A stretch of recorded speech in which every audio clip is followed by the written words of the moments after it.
वैसे तो मेरे दिमाग में बहुत सारी चीज़ें चलती रहती है, पर आज न जाने क्यों मेरे दिमाग में कुछ ऐसा ख़्याल आया कि मैं वीडियो बनाऊँ। एक रिलेशनशिप कैसा हो सकता है? हाँ, सही सोच रहे हो। एक रिलेशनशिप होता क्या है, मैं बात करूँगा आगे इसमें। एक रिलेशनशिप कैसा हो सकता है, इसमें क्या होता है, क्या करना चाहिए, क्या नहीं, हमें कैसे पार्टनर की तलाश करनी चाहिए, हमारा पार्टनर कैसा हो, हम इन सब बारे में आज बात करता हूँ मैं। टॉपिक तो मेरे पास बहुत सारे हैं, पर चलो मैं वहाँ से शुरू बात करता उस हूँ समय की है कि जब मैं क्लास 6 में था। शायद मेरी उम्र रही हो 6 4 10 13 14 के आसपास मेरी उम्र थी तब। आज भी मैं 19 साल का हूँ और मैंने क्लास 12th भी पिछले इसी साल पास किया है। और एग्ज़ाम्स के रिज़ल्ट थोड़े ख़राब रहे, इस बारे में मैं आगे बात करूँगा। पर वहाँ से जर्नी से बात करता हूँ जब मैं क्लास 6 में था। तो क्लास 6 में था, उस टाइम पे एज ही वही होती है जब बच्चों में बायोलॉजिकल चेंजेस होते हैं। तो 13-14 के आसपास लड़कों और लड़कियों में शायद सब में बायोलॉजिकल चेंजेस स्टार्ट हो जाते हैं।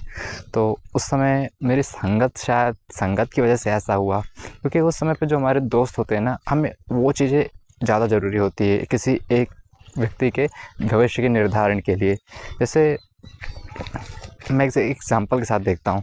जैसे जो बच्चे को सिखाया जाता है, बच्चा जिस चीज़ में आस-पास में जीता है, उस पर वैसा ही मतलब असर पड़ता है। जैसे कहते नहीं, कहावत भी है कि एक मछली सारे तालाब को गंदा कर देती। यानी संगत का जो असर होता है, ये उसी बारे में बताया गया है। तो फिर उस टाइम पे शायद क्लास 6 में बच्चे को एक अच्छी संगत में रखना चाहिए। मेरे फ़ादर ने जितना उनसे हो सकता है, उस हिसाब से उन्होंने मुझे एक अच्छी संगत में रखने का मतलब रखने की कोशिश की। शायद थोड़े अल्फाज गड़बड़ हो रहे हैं, उन्हें आप समझ लीजिएगा। क्लास 6 में मुझे अच्छे स्कूल में पढ़ाया गया, इंग्लिश मीडियम में पढ़ाई करता था। पर वहाँ पर जो मेरे दोस्त थे, वो कुछ कैसे बताऊँ, वो कुछ बाहरी अच्छे लोग के संपर्क में नहीं रहते थे, जिस कारण मेरे दोस्तों की जो थिंकिंग थी वो भी थोड़ी बैड टाइप से थी। तो मतलब गर्लफ्रेंड्स वगैरह के बारे में सोचते रहते थे। यानी जेन्युइन सी बात है कि बायोलॉजिकल चेंजेस हो रहे हैं तो सब उनमें भी आ रहे हैं। और खैर वो सब थोड़े अमीर बाप के लड़के थे, तो उनकी संगत भी अच्छी नहीं थी, इसलिए शायद उनके अंदर भी ये सारे थॉट्स आने लगे। और मैं तो क्लास में थोड़ा अच्छा था पढ़ने लिखने में, तो इसलिए मेरे भी मतलब उनसे मतलब अटैचमेंट रहती थी उन दोस्तों से। तो वो सब जो आपस में बातें करते, मुझ पर भी उसका असर पड़ता शायद। और क्लास के बाद जो गाँव में हम लोग गाँव में रहते हैं, और सबको पता होता है कि गाँव का एनवायरनमेंट कितना होता है, ख़राब होता है, क्योंकि यहाँ के बच्चे स्कूल जाते नहीं हैं और उनमें थोड़ी कंसर्न्स जो रहती, कैसे उनकी कंसर्न जो होती मतलब सोच जो विचार होते हैं, वो सारे मतलब गंदे ख्यालात वाले होते हैं। इनको सिर्फ एक लड़की पता ही है आप लोग को किस लिए चाहिए होती है। और तो फिर ऐसे-ऐसे मेरे साथ भी होता गया। मैं भी फिर उन बच्चों के साथ रहते-रहते धीरे-धीरे मेरी संगत में भी ये आने लगा विचार कि मैं गर्लफ्रेंड बनाऊँ। मतलब पढ़ाई-लिखाई के बारे में उतना नहीं सोचा। मेरे क्लास 8 9 तक मेरी पढ़ाई अच्छी थी। ऐसा नहीं कह रहा हूँ कि इस चक्कर में पूरी पढ़ाई ख़राब हो गई, क्योंकि इस टाइम तक मैं किसी लड़की के कॉन्टैक्ट में नहीं आया था। पर हाँ, ये नहीं कह सकता कि मैं लड़की की तरफ झुका हुआ नहीं था, मतलब एक रिलेशनशिप की तरफ मुझे चाह नहीं थी, ऐसा मैं नहीं कह रहा। मुझे भी सबकी तरह एक रिलेशनशिप की चाह रहती थी। मैं भी सोचता कि मेरे लाइफ में भी एक लड़की हो, मैं उससे बात करूँ सारे मतलब जो भी मुझे प्रॉब्लम्स हो मैं उसके साथ ऐसे ओपनली शेयर कर सकूँ। और बोलूँ या नहीं पता नहीं, पर शायद मुझे केसेस करने का मन करता था। गलत नहीं बोल रहा हूँ, मतलब अपनी गर्लफ्रेंड जो हो सिर्फ़ उसी को और किसी को नहीं, मैंने कभी नहीं सोचा। और जो मेरे साथ अभी प्रेज़ेंट में भी है, मैंने उसको कभी चीट करने की कोशिश नहीं की। इस बारे में मैं आगे बात करता हूँ, फिर वहाँ जर्नी की बात करता हूँ। फिर ऐसे मेरी 6th क्लास भी थी, 7th क्लास भी थी, 8th क्लास में मुझे क्रश हुआ था, पर मैंने कभी उस लड़की को कुछ कहा नहीं था, जिसे मैंने मतलब सोचा था उस बारे में। इस टाइम तक मेरे लगभग सारे दोस्त चले गए थे, 1 ही 2 दोस्त थे। पर होता है ना कि 8th क्लास तक 3 साल में मैंने बहुत कुछ सीख लिया था इस सब बारे में, मतलब मेरी सोच काफ़ी अलग हो चुकी थी। पढ़ाई भी करता था, पर उस तरफ भी सोच मेरी अगर 6th क्लास में मेरी 5% रही हो, तो इस टाइम आते-आते 30-35% हो चुकी थी। मैं ये नहीं कह रहा, मैं कभी अपने आप को ऐसा जस्टिफ़ाई नहीं करूँगा कि मैं एकदम अच्छा बच्चा था, मैं ये सब कभी सोचता नहीं था, क्योंकि सब में सारे चेंजेस होते हैं। तो जो ये बोले मेरे साथ ऐसा नहीं हुआ, तो बिल्कुल झूठ बोल रहा है। या तो हो सकता है उसके अंदर हार्मोनल चेंजेस ना हो या कुछ और भी गड़बड़ी हो। तो बात है शायद कोविड का टाइम था, उस टाइम मैंने क्लास 9th में एडमिशन लिया। ओह अच्छा हाँ, भूल गया, क्लास 8 के क्रश के बारे में बात कर रहा था। तो मैंने सोचा था कि मैं उसे कुछ बोलूँगा, मैंने उसको एक बार मैसेज किया था, झूठ नहीं बोल रहा। तो क्लास 8 में मैसेज किया था, शायद उस दिन उसने मेरी कॉपी ली थी मैथ्स की। तो मैंने कुछ एक्सरसाइज था, मुझे अपने दोस्त की कॉपी मैच करनी थी, तो मैंने उससे कहा ये भेज दे। उस टाइम पे उसने ब्लॉक कर दिया, तो मुझे पता लग गया शी डजंट लाइक मी। सोचती नहीं है, शायद उसके अंदर मतलब ऐसे कुछ उसे मेरे बारे में ख्याल ना हो जैसा मैं सोच रहा था। अगर मैं उसे बोल देता तो कितना गलत होता उस टाइम पे। या हो सकता है उसे शायद इस बारे में पता भी हो कि I have crush on her. मैं इस बारे में कुछ कह नहीं सकता। मैंने उसके फ्रेंड से भी एक बार कहा था कि वो मुझे अनब्लॉक करवा दे, पर उसकी फ्रेंड ने बताया कि उसने कहा कि वो अनब्लॉक नहीं कर सकती। I don't think. फिर मैंने कभी उसके बारे में मुड़ के सोचा ही नहीं। पता है क्या इन बीच में हुआ?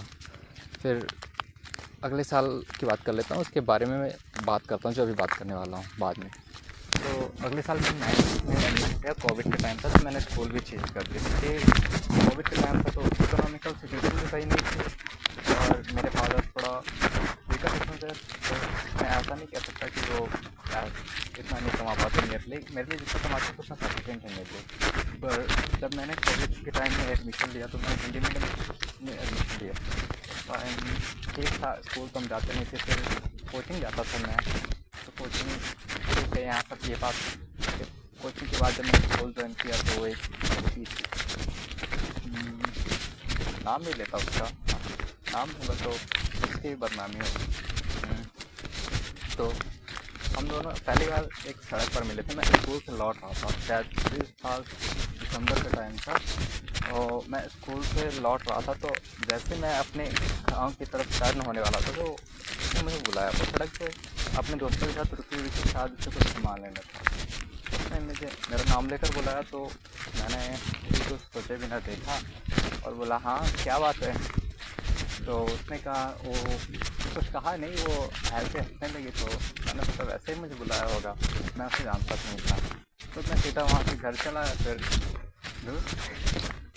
चल बात तो झूठ नहीं बोलती, मैंने मुझे लगा कोई लड़की मुझे लाइक करती है। मैंने सीधा पहली बार मैं यही सोचा।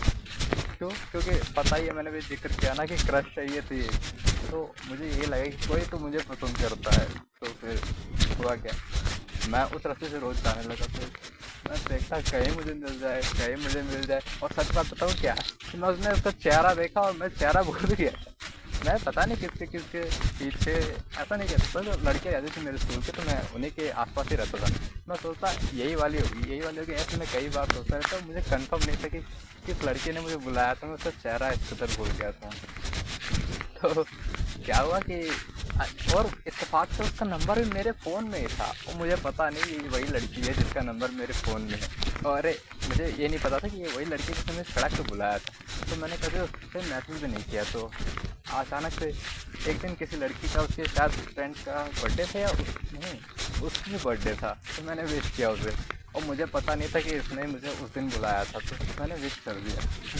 ठीक है, ऐसे फिर बात उसने थैंक्स वगैरह बोला। उस दिन बात और कुछ नहीं। तो कुछ दिन बाद पता चला कि 26 जनवरी 27 जनवरी के आसपास था। तो उसने मुझे मैसेज किया, हेलो हाय। तो मैंने भी उसका रिप्लाई किया। मुझे नहीं पता था कि ये वही लड़की है कि उसने मुझे सड़क पे उस दिन बुलाया था। तो ऐसे बात होने लगी। मैंने कहा, मुझे लगा कि मेरे भाई के दोस्त ने मैसेज किया। तो मैंने कहा कि हाँ सचिन नहीं है घर पे, मेरे पास फ़ोन है, मैं नितिन बोल रहा हूँ। उसने कहा ठीक, मुझे तुमसे बात करनी थी। तो फिर ऐसे सब कुछ हुआ। जैसे धीरे धीरे बात हुई, फिर पता नहीं क्या हुआ अचानक से कि तुरंत ही झगड़ा भी हो गया। झगड़ा हुआ, मैंने उसको ब्लॉक कर दिया। और पता नहीं क्या उसे जस्ट मेरे भाई को कहा कि मैं तुम्हारे दोस्त ने मुझे मैसेज किया, ऐसी बात थी, मैंने उसे ब्लॉक कर दिया।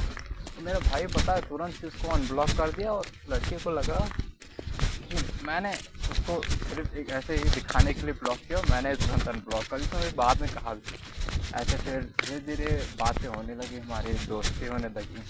और ये दोस्ती कब प्यार में बदल गई, हाँ यही बोल सकता हूँ, प्यार में बदल गई थी।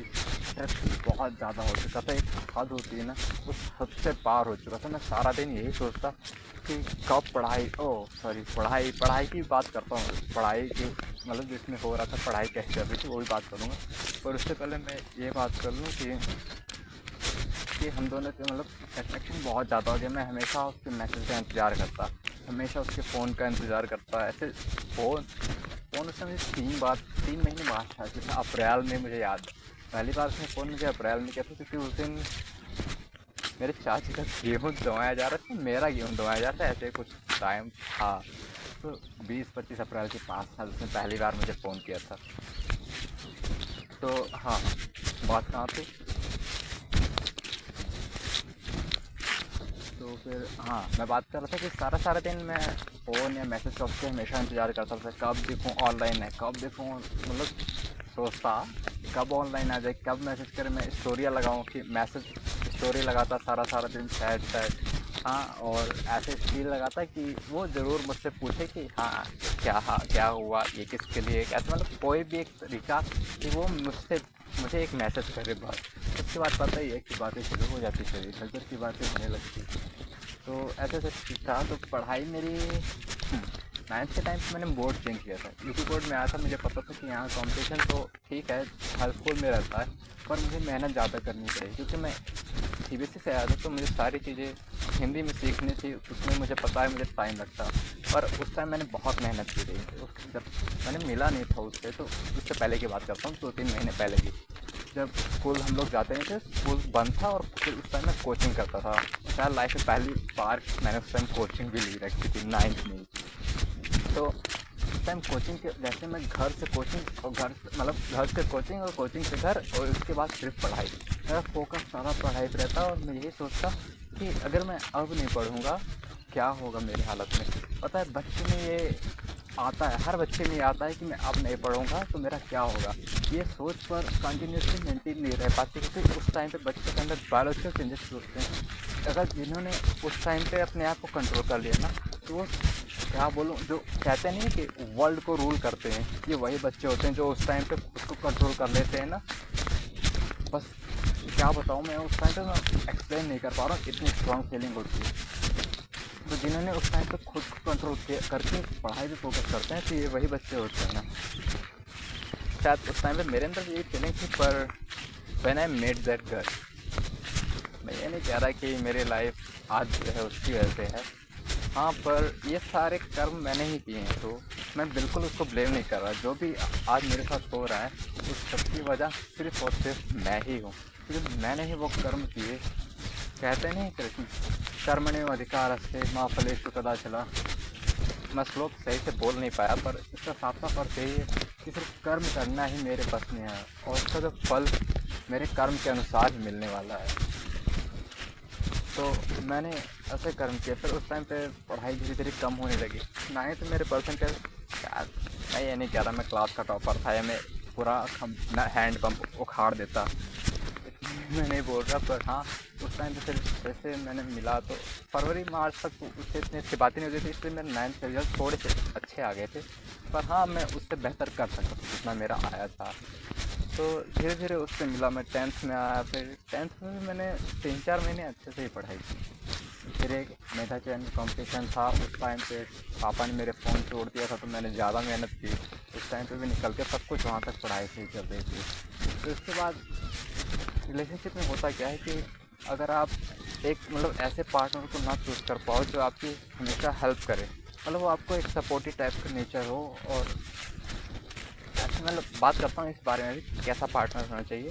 पर पहले मैं इस बारे में बात करता हूँ 10th में मेरे साथ हुआ क्या। तो रोज़ लड़ाई झगड़े होते, ऐसे वो रूठ जाती, मैं रूठ जाता, कहीं इस बात को लेकर झगड़ा, कहीं किस बात को लेकर झगड़ा। ऐसे फिर हम लोग हफ्ते बात नहीं करते, तो पढ़ाई भी नहीं होती। और पता ही है आप सबको कि उस टाइम पे अगर एक क्रश मिल जाए तो सारा फोकस उसी पे लगा रहता है कि वो मुझसे बात नहीं कर रही, वो यहाँ बिजी होगी, वो यहाँ बिजी होगी, वो ये कर रही होगी, वो कर रही होगी, ऐसे लोगों के साथ मिल रही होगी, तो मतलब ऐसे लोगों से बात कर रही होगी। मतलब सबसे ख्याल आता है ना, अगर आप किसी चीज़ को शिद्दत से चाहो तो आपको उसकी पूरी टेंशन लगी रहती है। आप सिर्फ चाहते हो ना कि वो हमेशा मेरे साथ रहे, हमेशा मेरे पास रहे, और मुझसे ही बात करे, मेरे अलावा और किसी से बात भी ना करे। ये सारे थॉट्स मेरे भी थे। तो हुआ क्या कि हाँ, मैं बात करता हूँ पहले, ठीक है, पढ़ाई की वाली। अरे मैं खुद ही कन्फ्यूज़ हूँ मैं किस बारे में बात करूँ। तो फिर ऐसे हुआ 11th में। 10th के बाद वो चली गई मुझसे दूर, पढ़ाई करने चली गई। उस टाइम पे जैसे होते नहीं ना, टूटा सा तारा, तू मुझे छोड़ के चले आ, पता नहीं क्या क्या जितने सारे सैड सॉन्ग होते हैं ना, पूरा उस पर अप्लाई हो गया। मतलब मेरी लाइफ एकदम बेकार हुई, जैसे लगता है कि मैं अब कुछ हूँ ही नहीं, सब कुछ ख़त्म हो गया, अब मतलब कुछ नहीं। अरे मैं पागल सा हो गया, पता नहीं क्या क्या लगता। मैं बहुत दुखी था। I was totally broken at that time. Then 6 महीने मेरी पढ़ाई ख़राब हुई। और आप सबको पता ही है कि 10th का सिलेबस कितना 10% होता है, और 11th का सिलेबस 100% होता है अगर पूरा कंपेयर किया जाए तो। और उस टाइम पर अगर आप पढ़ाई अच्छी ना करो तो आपका 11th पूरा वेस्ट हो जाता है। तो सेम हालत मेरी हुई कि 6-7 महीने तक पढ़ाई नहीं हुई। नवंबर तक मैंने कभी पढ़ाई नहीं 11th में अच्छे से। सारा दिन उसके ख्याल में लगा रहता, क्योंकि दूसरे साइड चली गई तो नेगेटिव थॉट सारे उसके बारे में बढ़ते चले गए कि अब वहाँ कैसे लोगों के साथ मिल रही होगी, मुझे छोड़ देगी, मुझे धोखा दे देगी, कभी अब यहाँ कॉलेज में गई होगी, स्कूल घूम रही होगी, कॉलेज की जगह स्कूल कहीं नहीं कहीं और घूम रही होगी, शाम को कहीं गई है घूमने, कहीं कुछ करने गई है। फिर कैसे कैसे लोग मिल रहे होंगे, नए लड़के, नए दोस्त। तो ऐसे ऐसे थॉट्स आते रहते हैं, मैं सारा दिन ऐसे परेशान रहता। फिर नवंबर के महीने में एक हम लोग का मैटर हो जाता है। तो उसके बाद हम लोग पहली बार ऐसा हुआ हमारे रिलेशनशिप के बारे में कि हमारे घर वालों को एकदम, घर वालों को क्या, आसपास के लोगों को भी पता लग गया कि ऐसी ऐसी बात है, कोई एक लड़की है, मतलब ये दोनों रिलेशनशिप में है। फिर बहुत सारी अफवाहें भी उड़ी उस टाइम पे, जो कि सारी सब बातें सही नहीं थी। खैर छोड़ो, लोगों के मुंह को कौन पकड़ सकता है, मैं अभी इस बारे में बात नहीं करता हूँ। तो नवंबर में मैंने पढ़ाई स्टार्ट की अपनी। 2 महीने मैंने अच्छे से पढ़े, 2 महीने। और खैर पहली बार ऐसा हुआ था कि 2 महीने मैंने उससे बात नहीं की। सोचो आप लोग, एक लड़का जो एक दिन में बिना बात किए नहीं रह पाता था, वो 2 महीने कैसे रह पाया होगा। तो फिर 2 महीने तक बिना रहे बात की, शायद करवा चौथ का टाइम था, उसने मुझे फ़ोन किया। और उस दिन मेरा फ़ोन इत्तेफाक से, उसी दिन मैंने फ़ोन पे चेक नहीं किया कि उसका फ़ोन आया होगा। देखो किस्मत भी ऐसे ही खेल खेलती है। मैं डेली चेक करता था, पर उस टाइम मुझे कहीं जाना था और मैंने उसी दिन नहीं चेक किया। उसके दोस्त ने बाद में बताया कि वो बहुत रो रही थी, खाना पीना नहीं खा रही थी, पर खैर छोड़ो। उसके बाद मैंने उससे बात की और डिसाइड किया कि हम लोग महीने में एक बार बात करेंगे। फिर महीने में एक बार बात किए। एक पहले बार ऐसे हुआ, अगली बार 10-15 दिन पे, फिर ऐसे धीरे धीरे फिर कंटिन्यूसली बात होने लगी। तो फिर मेरा 11th में पूरा ख़राब हो गया। मैं 11th में सच बताऊँ तो मैंने कुछ नहीं पढ़ा। हाँ, पर 11th में मैंने डिसाइड किया कि मैं एनडीए करूँगा। एनडीए छोड़कर मैं सोचा मैं आईआईटी जेईई करूँगा। ठीक है, पढ़ाई मैंने 11th में कुछ नहीं की। फिर 12th में मैंने ऐसे डिसाइड किया कि मैं पापा के पास जाऊँगा पंजाब, और पंजाब में जाकर मैं अच्छे से पढ़ाई करूँगा। वहाँ पर जाके मतलब जो मेरी गर्लफ्रेंड है इस टाइम, मैं इससे बिल्कुल भी बातें नहीं करूँगा। मतलब बात करूँगा, कभी कभी बात कर लिया करूँगा, पर नहीं करूँगा। बाकी अपने पूरे करियर पे मतलब ध्यान दूँगा। तो ऐसे चल रहा था। पापा के पास गया मैं, 1 महीने या 1 हफ़्ते या 2 हफ़्ते 3 हफ़्ते, जो कुछ भी था मैंने अच्छे से पढ़ाई की वहाँ पे। पर कहते नहीं, जो अगर एक बार बात करने लगो तो वो लत लग जाती है। जैसे शराबी को शराब की लत कोई छुड़वा नहीं सकता, वैसे आशिक को कोई आशिकी मतलब बिछड़वा नहीं सकती। क्या था मैं बोल नहीं पाया सही से, जो भी था। तो ऐसे था। फिर मैं धीरे धीरे बात करने लगे। अब 12th ही वेस्ट हो रहा है। तो वो मुझसे कहती, अभी ऐसी बात भी नहीं है कि वो मुझसे ज़बरदस्ती बात करती, पर जो मैं दूसरे के बारे में नहीं बता रहा, पर मेरा माइंड उस टाइम पे हमेशा उसमें ही लगा रहता। इसलिए मैं हमेशा सोचता कब उससे बात करूँ, क्योंकि सारी चीज़ें मेरे हाथ में थी, वो भी घर पे नहीं थी। इस टाइम मैं चाहे जब चाहूँ उसे फ़ोन कर सकता था, चाहे जब बात करूँ। इन बीच में हमारी लड़ाई झगड़े भी होते रहते। और फिर एनडीए का मैंने पेपर भी इसी बीच था। एनडीए का पेपर भी मैं दे के आया, तो मेरा पेपर अच्छा नहीं गया। तो मैंने मूड बना लिया था कि मैंने एनडीए मुझे देना ही नहीं है। 6 महीने हो गए मैंने पापा का इतना सारा खर्चा कराया, वहाँ पे था, सारे पैसे वेस्ट। मैंने पढ़ाई भी अच्छे से नहीं की। वहाँ से घर आया, एनडीए का पेपर दिया, चला गया। मुझे पता था उसमें सिलेक्शन मेरा होना ही नहीं, मैंने पढ़ाई ही नहीं की थी। फिर वहाँ से मैं घर से वापस गया। मैंने डिसाइड किया कि मैं अब जा रहा हूँ, फिर से मैं अच्छे से पढ़ाई करूँगा। और फिर से मैं गया, अच्छे से पढ़ाई, 10-15 दिन मैंने अच्छे से पढ़ाई की। और फिर से मैं बात करने लगा, और फिर कंटिन्यूसली बातें होने लगी। और जब बात होने लगती है तो फिर पता ही है आप लोग को, हमेशा उसमें मन लगा रहता है। वो मुझसे बोलती कि पढ़ लो, पर मैं सोचता कि मैं कर लूँगा, मैं तो 30 मार्क खाऊँ ही, हाँ, सबको ये घमंड रहता है, तो मैं भी वही सोच रहा था, मैं तो 30 मार का हूँ ही, पर मैं पढ़ाई नहीं करता था। फिर घर आया, फिर घर भी चुपके से बातें करता। हाँ, मैं सिर्फ इतना, फिर अब तो IIT जेईई का भी सपना पूरा चौपट हो चुका। तो बात नहीं करूँगा, इस बारे में कुछ और बात करूँगा। फिर मैं चाहता था कि 12th में मेरे किसी तरह 75% आ रहे ताकि मैं एलिजिबल हो जाऊँ इन सब IIT जेईई। पर खैर देखो, मैंने कभी पढ़ाई की ही नहीं, घर वालों से मेरे झूठ बोला और पैसे बर्बाद किए, तो मेरे ना ही 12th में 75% आए और ना ही मैं आज एलिजिबल हूँ IIT के लिए। मेरे 12th में है 70%। मेरे क्लास 10th में आए थे 92.34%। उससे भी बेहतर रिजल्ट हो सकते थे मेरे क्लास 10th में, पर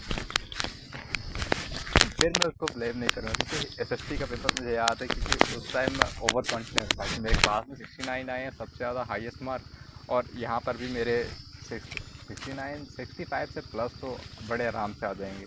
इस थॉट के साथ मैंने SST के पेपर के लिए तो उससे सारा टाइम बात की, पेपर देने से 3-4 घंटे पहले, जहाँ सब रिवाइज़ करते हैं ना, तो मैं सारा उससे बात करने में लिखा था। पता ही है मैं तो 30 मार्क का हूँ, तो फिर SST का रिजल्ट वहाँ गड़बड़ हो गया था, तो मेरे नंबर कम आ गए थे। और जो चीज़ें मेरी छूटी थी SST के पेपर में, वो सारी मैंने पढ़ी थी, मुझे अच्छे से आती थी, पर लास्ट मोमेंट में मैंने रिवाइज़ नहीं किया था, तो खैर छोड़ो, जो बीत गया। हाँ, तो मेरे 12th में बात करता, 12th में 70% आए, आज मैं IIT के लिए एलिजिबल ही नहीं हूँ। घर वाले पता है इतनी उम्मीद लगाए बैठे हैं कि मेरा बेटा अब सुधर जाएगा, अभी तो कुछ करेगा, पर घर वाले को भी कैसे बताऊँ कि मैं उनका बेटा कितना उनसे झूठ बोला है। आज मैं अच्छे से मेहनत कर रहा हूँ, पढ़ाई कर रहा हूँ, शायद एलिजिबल नहीं हूँ, पर मैं पेपर तो दूंगा ना, एक बार हो सकता है। क्या कहते हैं, आखिरी दम तक उम्मीद नहीं छोड़नी चाहिए, बस वही बात, उम्मीद नहीं छोड़ रहा हूँ, आखिरी दम तक कोशिश करता रहूँगा। तो ठीक है, आज प्रेजेंट डे पे अभी भी सिलेबस पढ़ रहा हूँ थोड़ा, लेकिन कंसंट्रेशन नहीं है, क्योंकि इस टाइम पे भी मैं उससे थोड़ी बातें कर ली थी या क्या बताऊँ। अभी भी मैं आज में भी इतनी बुरी हालत होने के बाद भी ना, मैं इतना सुधरा नहीं हूँ, अभी मैं उसके बारे में सोचता हूँ। वो क्या, अभी पहले तो मुझसे 60-70 किलोमीटर दूर पे थी, अब पता है मुझसे 700-800 किलोमीटर दूर है। तो अब सोचो विचार कैसे आते होंगे। हाँ, अब तो कॉलेज जाएगी, किसके साथ मिलेगी, कैसे दोस्त होंगे, और खैर मैंने तो क्या क्या कैसे में दिलवा के रखी है कि तू ऐसा करेगी तो मैं ये करूँगा, तू ऐसा करेगी तो मैं वो करूँगा। मैंने पता नहीं उससे क्या क्या कह के रखा है। खैर छोड़ो, ये तो सबको डर लगा रहता होगा, पता नहीं सबको लगा रहता है। मैं सच्चे आशिक कुछ भी कहते हो लोग, ऐसे लोगों को मैं वही हूँ। ठीक है, जो आपको सोचना सोचिए। मैं नहीं चाहता कि मतलब जिसे मैं चाहता हूँ वो किसी और को चाहे, या कोई और लड़का उसे देखे, टच करे या उससे कुछ बोले। मैं बहुत पॉजिटिव, जो मेरी है वो मेरी ही रहे, और किसी की ना हो, ना किसी से बोले, कुछ भी ना करे, कोई भी दोस्त ना बनाए, कोई भाई नहीं बनाना, मतलब ऐसे थॉट्स रहते हैं सारा। अभी मैं सोचता हूँ पढ़ाई कम हो पाती है, झूठ नहीं बोल रहा, पढ़ाई अभी से पहले से क्या बताऊँ, जैसे एक होता नहीं है कि दिखाते हैं एक साधु संत पूरा अच्छे से पढ़ रहा है, ऐसा तो कोई नहीं पढ़ता। लेकिन हाँ, मैं 90% भी अच्छे से नहीं पढ़ पा रहा हूँ, शायद मैं पढ़ता हूँ 60-70%, 30-40% में चला जाता है जब मैं पढ़ता हूँ। हाँ, बातें बहुत सारी होगी, पर ये बात भी करनी ज़रूरी है कि आपको पार्टनर कैसा चूज़ करना चाहिए। सही बता रहा हूँ। पहली बात तो ऐसी है कि अगर आप इकोनॉमिक सेक्टर से थोड़ा नीचे के मतलब हैं, अगर आपके समाज में इकोनॉमिकल स्थिति सही नहीं है ना, तो आपको रिलेशनशिप रखना ही नहीं चाहिए, क्योंकि पता है तू लड़का है और टूट जाएगा। अगर तू कुछ नहीं कर पाया जीवन में ना, तो तेरी हालत आज भी वैसी ही रहेगी जैसे कल थी। और लड़की, ये तो कहना गलत है कि लड़की का क्या होगा, वो तो शादी करके चली जाएगी, पर खैर ठीक है, ये बात भी सही है एक हद तक कि उन्हें कुछ नहीं देखना, उनके अगर वो कुछ भी नहीं करेंगे तो उसका बाप इतना कमा देगा, उसकी शादी कर देगा और चली जाएगी, वहाँ उसका हस्बैंड उसकी देखभाल करेगा। और तू लड़का है, समझ, तू लड़का है, जो करना है सब तेरे हाथ में है, और तुझे अपने घर के भी देखभाल करनी है, और अपने माँ पापा, मतलब समझ रहा है ना कि मैं क्या बोल रहा हूँ। देख, अगर तो इकोनॉमिक वीकर फैमिली से तो बिल्कुल ये सब नहीं करना चाहिए मेरी तरह, पर मैंने किया क्योंकि मैं तो खुद खुर्रम खां तीसमार खां समझ सकता ना, तो आज इसीलिए मेरी ये हालत है। तो हाँ, बात करता हूँ पार्टनर की। तो आपका पार्टनर, मुझे पता है ऐसा पार्टनर मिलना मुश्किल है जो मैं बात करने वाला हूँ, पर ठीक है। मैं ऐसा भी नहीं कह रहा कि मेरी बंदी, मतलब बंदी बोल रहा हूँ कि मेरी गर्लफ्रेंड है, वाइफ, तो ऐसा बोलना बिल्कुल गलत होगा कि वो ऐसी नहीं है जैसे मैं चाहता हूँ। बिल्कुल गलत नहीं है, मैं उसको छोड़ूंगा नहीं, मतलब दिल से चाहता हूँ यार। छोड़ना होता तो बहुत सारे मौके मिले थे तो मैं छोड़ देता उसको, पर नहीं, दिल से चाहता हूँ, इसलिए इतना बेचैन रहता हूँ। अगर तू मेरे लिए परफेक्ट नहीं होती ना तो मैं कब का छोड़ दिया होता, या कोई रीज़न पाके मैं तुझे बोल के चला जाता, पर नहीं। I I love you so much. पता नहीं तू समझेगी या नहीं, पर I really love you so much. हाँ, तो पार्टनर ऐसा ढूंढना चाहिए ना तो आपको एकदम हर चीज़ में सपोर्ट करे, पता है इसका, मतलब हर चीज़ में सपोर्ट करे। मतलब आप पढ़ रहे हो ना तो उसे सोचना चाहिए, अगर मैं लड़ाई कर लूँगी तो वो वहाँ परेशान हो जाएगा, ऐसे बेचैन हो जाएगा, मेरे बारे में ही सोचेगा और वहाँ पढ़ाई उसकी बेहतर होगी। शायद लड़कियों को ऐसा सोचना चाहिए, पर वो सोचती हैं या नहीं अब ये मुझे नहीं पता। देख, एक हफ्ते से उसने बात नहीं की, पर एक हफ्ते से मैंने अच्छे से पढ़ाई भी नहीं की। एग्जाम्पल दे रहा हूँ, तो मानेगा या नहीं, मान का ही ना मान, मैंने एक हफ्ते से अच्छे से पढ़ाई नहीं, क्योंकि मैं सोचता रहता हूँ उसके बारे में। आज ये पहली बार नहीं है, ये बहुत बार हो चुका है। जब जब ऐसे होता है ना तब तब मेरी पढ़ाई डिस्टर्ब हो जाती है। तो ठीक है, आपकी गर्लफ्रेंड ऐसे नहीं चाहिए ना, मतलब कि हाँ, जैसे मैंने बताया ना कि वो आपको, आपसे कोई झगड़ा ना करे, होती है सब में, ये नहीं कह रहा कि झगड़ा ही बिल्कुल ना हो, पर उसको ये समझना चाहिए कि अगर वो झगड़ा चाहिए तो ठीक है, लेकिन उसे पढ़ाई के लिए हमेशा अपने, मतलब जो भी उसका पार्टनर है उसको सपोर्ट करना चाहिए, उसे कहना चाहिए कि तुम पढ़ाई पे करो, तुम पढ़ोगे नहीं या इतना पढ़ाई नहीं किए रहोगे तो तुमसे आज आज बात नहीं करूँगी, अगर तुम्हारा ये चैप्टर तैयार नहीं रहा तो मैं तुमसे इतने दिन बात नहीं करूँगी। गर्लफ्रेंड मतलब इस टाइप की होनी चाहिए, उसे कुछ ऐसे थॉट रखने चाहिए। हाँ ठीक है, वो दूर चली गई, ठीक है, पढ़ने के लिए सब जाते हैं, पर उसे इतना तो ख्याल रहना चाहिए ना, वो इतना कर ही सकती है ना कि आज तुम इतना चैप्टर नहीं पढ़े रहे और इसमें से मैंने पूछा, तुम्हें ये चीज़ आनी चाहिए। तब वो लड़का ना अपने करियर में बहुत कुछ ऊँचाइयाँ चूम सकता है, क्योंकि पता है ना, एक लड़की एक ऐसी चीज़ होती है जिसे पाने के लिए लड़का कुछ भी कर सकता है, अगर वो सच में क्या करता है, तो लड़की को भी ऐसे नहीं समझना चाहिए। और भी बहुत सारी क्वालिटीज़ है, और मैं बाद में बात करूँगा क्योंकि आज वीडियो की लेंथ काफ़ी लंबी होती जा रही है और मेरी मम्मी घर पे नहीं है, तो क्योंकि मुझे काम करने पड़ते, तो बाद में बात करते हैं। तो bye, thank you so much.